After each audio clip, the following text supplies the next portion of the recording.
Sir ఏంటి sir ఇక్కడ ఈ జిడి నెల్లూరు నియోజకవర్గంలో గత 10 సంవత్సరాలుగా ఇక్కడ 2 సార్లుగా ఇక్కడ ఎమ్మెల్యేగా నారాయణ స్వామి గారు గెలుపొందడం జరిగింది.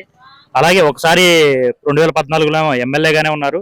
ఆయన ప్రతిపక్షంలో ఉన్నారు. మరి ఈసారి ఇక్కడ ఎమ్మెల్యేగా అధికార పక్షంలో డిప్యూటీ సీఎంగా ఉన్నారు.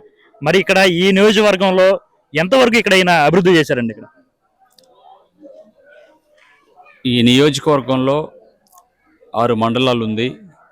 6 మండలాల్లో కూడా 2014 ఎన్నికల్లో గెలుపొంది ఆ రోజు నుంచి ఇప్పటి వరకు కూడా అంటే రెండో దఫా ఎన్నికల్లో కూడా మరలా ఎమ్మెల్యే అయ్యి మినిస్టర్ అయ్యి ఉప ముఖ్యమంత్రి అయితే కూడా ఈ గత 10 సంవత్సరాల్లో కూడా ఎక్కడ కూడా అతనికి ఉన్న ఒక సామాజిక స్పృహ ఆయనకి లేదు, సామాజిక బాధ్యత లేదు. వ్యక్తిగతంగా ఎదగటం తప్ప, స్వలాభం తప్ప, కుటుంబాన్ని అభివృద్ధి చేయటం తప్ప ఆయన ఎప్పుడు కూడా ఈ నియోజకవర్గంలో ఉన్న ప్రజలు మనకి ఓటేసి గెలిపించారు.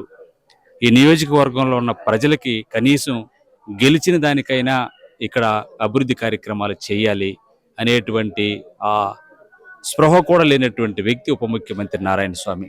ఈరోజు బలంగా ఈ మండలంలోనే కార్వేటనగర్ మండలంలోనే ఇప్పటి వరకు నా మానస పుత్రిక లేదంటే పలానా గ్రామాన్ని నేను దత్తత తీసుకుంటున్నాను, కార్వేట్ నగరాన్ని నేను దత్తత తీసుకుంటున్నానని చెప్పి నిర్లక్ష్యం చేసి ఏమి అభివృద్ధి చేయలేక ఈరోజు ఎందుకు ఈ నియోజకవర్గంలో ఉన్న ప్రజలందరూ కూడా Janasena party, Telugu Desam party, Bharatiya Janata party అభ్యర్థి, ఉమ్మడి అభ్యర్థి అయిన డాక్టర్ థామస్ గారి వెంట నడుస్తున్నారనంటే కారణం ఈరోజు ఉప ముఖ్యమంత్రి నారాయణ స్వామికి జేజేలు పలకాల్సినటువంటి ప్రజలు ఈరోజు ప్రతి ఇంట్లో కూడా ఆయన ఫోటోని పెట్టుకోవాల్సినటువంటి పరిస్థితుల్లో నుంచి అతన్ని నెట్టివేసి డాక్టర్ థామస్ గారి వెంట నడుస్తున్నారంటే కారణం ఏంటంటే ఉప ముఖ్యమంత్రి నారాయణ స్వామి నియోజకవర్గానికి ఏమీ చేయలేదు. అతను నిజంగానే అసమర్థుడు. ఆయన ఒక చల్లని చెక్కు లాంటి వ్యక్తి.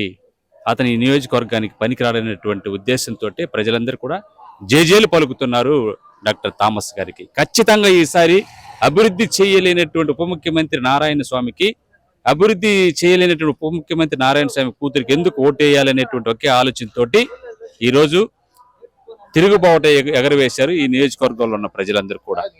వాస్తవంగా చెప్పాలంటే, టోటల్గా ఆయన గురించి చెప్పాలంటే ఈ ప్రపంచంలోనే నంబర్ 1 వేస్ట్ ఫెలో నారాయణ స్వామి.